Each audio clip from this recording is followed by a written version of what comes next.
आजच्या व्हिडिओची सुरुवात ही पुराणातील एका गोष्टीपासून करूया. भस्मासूर नावाचा राक्षस आपल्या सर्वांना माहीतच आहे. तर भस्मासुराने शंकराची तपश्चर्या केली. शंकराने भोळेपणाने त्याला आशीर्वाद दिला आणि त्याला शक्ती दिली, की भस्मासूर ज्याही गोष्टीवर हात ठेवेल ती ती गोष्ट भस्म होईल.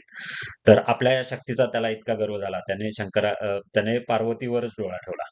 तर शंकराने विष्णूची मदत मागितली. विष्णूंनी एक भन्नाट कल्पना रचली. विष्णूंनी घेतले मोहिनी रूप. भस्मासूर मोहिनी रूपावर फिदा झाला आणि अ, मोहिनी रूपातील विष्णूने भस्मासुराला एक अट घातली.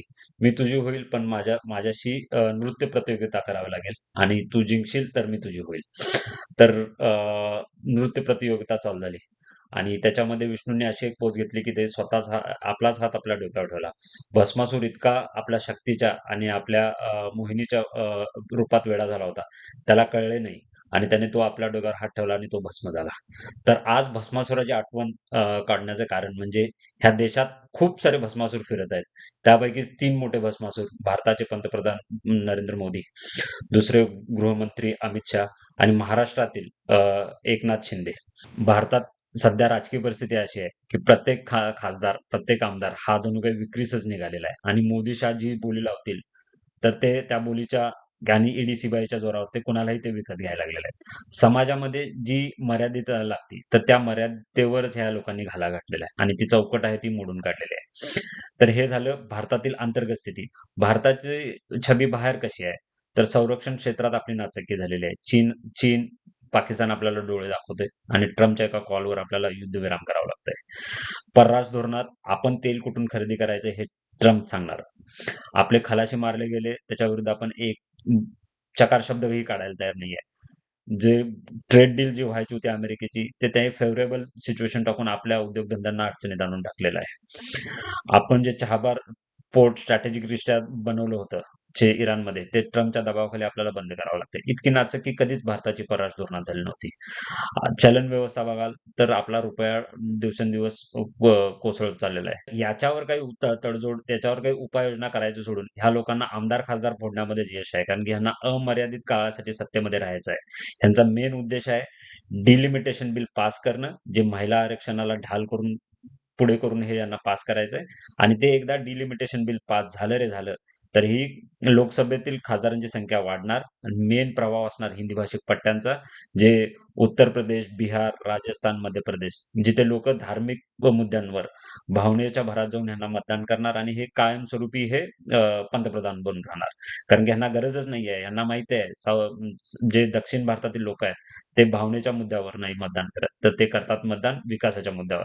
पण यांना तसे खासदारच नको आहेत. त्यांना एकदा हे डिलिमिटेशन पास झाले की झालं. यांना कायमच अमरत्वाचा पट्टा मिळेल आणि हे कायमस्वरूपी सत्तेत राहतील. तर सत्तेत राहून यांना खरंच भारताचं भलं करायचं आहे काय? तर बिलकुल नाही. ह्यांचा मेन उद्देश आहे, ह्यांचे जे उद्योगपती मित्र आहेत, त्यांची त्या त्यांचं भलं करणं, त्यांनी मोठे उद्योग समूह वाढवणं. तर ह्या 2 प्लेयरना मोठं करण्याच्या नादामध्ये बाकीचे जे उद्योग समूह होते, ते डबघाईस आणलेले आहेत आणि ते भारतासाठी खूप धोक्याचं आहे. सबका साथ सबका विकास किंवा अच्छे दिन आएंगे ह्या भूलथापांना बळी पडून आपण मोदी शाह किंवा भाजप प्रणित आघाडीला निवडून दिलं. पण आता त्यांच्याकडून देश सांभाळला जात नाही. तर त्यामुळे हे आडमार्गाने ह्यांना मर्यादित कालासाठी सत्तेत राहण्यासाठी असले उद्योग करावे लागतात. शिवसेनेच्या 60व्या वर्धापन दिनाच्या पार्श्वभूमीवर हे 6 खासदार परत एकदा फुटले गेलेले आहेत. तर ह्यांना ईडी, सीबीआय किंवा त्यांचे पैशाचे आमिष दाखवून त्यांना फोडण्यात आलेलं आहे. असे जे आकडे समोर येत आहेत की 15 कोटी, 20 कोटी, 50 कोटी, 85 कोटी. इथं लोक उपासमारीनं, बेरोजगारीनं मरताय, महागाई वाढलेली आहे आणि हे कोटीच्या कोटी उड्डाणे घेत आहेत. तर ही लोकांच्या किंवा आपण केलेल्या मतदानाची ही थट्टा आहे. तर ह्या 6 खासदारांनी हे आता फुटले. ह्या लोकांना प्रतिकार केला पाहिजे. वर्धापन दिनानिमित्त उद्धव ठाकरेंनी जे आवाहन केलं ते खूपच संयमित होतं.